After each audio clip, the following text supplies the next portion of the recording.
अमरावती जिल्हा स्त्री सामान्य रुग्णालयाची इमारत जुनी झाल्याने त्याला पर्याय म्हणून कोट्यावधी रुपये खर्च करून ही इमारत बांधलेली आहे। 5 महिन्यापूर्वी जर आपण पाहिलं तर राज्याचे उपमुख्यमंत्री अजितदादा पवार यांनीच या इमारतीचं उद्घाटन केलेलं आहे, परंतु 5 महिने उलटून देखील ही इमारत धूळखात पडलेली आहे। दुसरीकडे जी जुनी इमारत आहे त्या इमारतीची क्षमता 200 खाटांची आहे, परंतु त्या ठिकाणी जर आपण पाहिलं तर दररोज 225 ते 230 रुग्ण उपचार घेत असतात। जिल्ह्यातील जे आहेत ते शेकडो महिला याच रुग्णालयामध्ये जे आहेत त्या प्रसूतीसाठी येत असतात, परंतु रुग्णालय जुनं झाल्याने पर्याय म्हणून या ठिकाणी नवीन इमारत उभारण्यात आली, परंतु ही इमारत पांढरा हत्ती झाल्याचं बोललं जातं। आपण बघू शकतो या दृश्यांमध्ये अशीच इमारत धुळखात ही पडलेली आहे, कारण या इमारतीमध्ये ना पिण्याच्या पाण्याची किंवा पाण्याची व्यवस्था नाही, सोबतच फायर ऑडिटची व्यवस्था नाही आणि इतर काही जे काही मशीन्स लागतात, यंत्र लागतात उपचारासाठी त्याची व्यवस्था नसल्याने ही इमारत जी आहे ती संपूर्ण धुळखात पडली आणि त्यामुळे जुन्याच इमारतीमध्ये रुग्णांचा जीव सध्या गुदमरतोय। जिल्ह्याभरामधनं मोठ्या प्रमाणावर प्रसूतीसाठी महिला येत असतात, परंतु त्या जुन्याच इमारतीमध्ये संपूर्ण महिलांवर जे आहे ते उपचार केले जातात, प्रसूती केली जातात आणि त्यामुळे कोट्यावधी रुपये खर्च करून बांधलेली इमारत मग धुळखात ठेवण्यासाठी बांधली का असा प्रश्न या निमित्ताने जो आहे तो उपस्थित झालेला आहे। नवीन इमारत तयार असताना मात्र काही गोष्टी अपुऱ्या आहेत, क्षुल्लक गोष्टीवरनं मात्र ही इमारत अजूनही अशीच बंद आहे।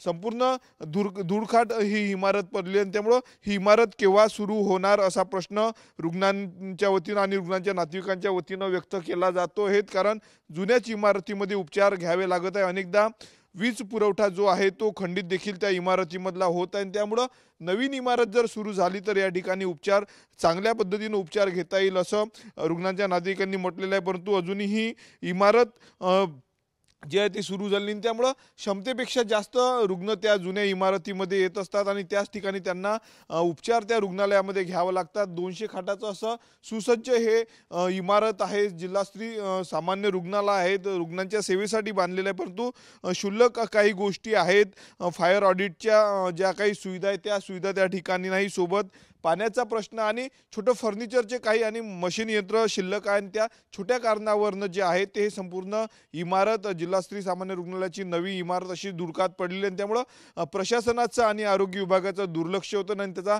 नाहक त्रास जो आहे तो रुग्णांना होतोय। कॅमेरामन अनिकेत दहातोंडेसह मी स्वप्नील उमप, TV9 मराठी, अमरावती।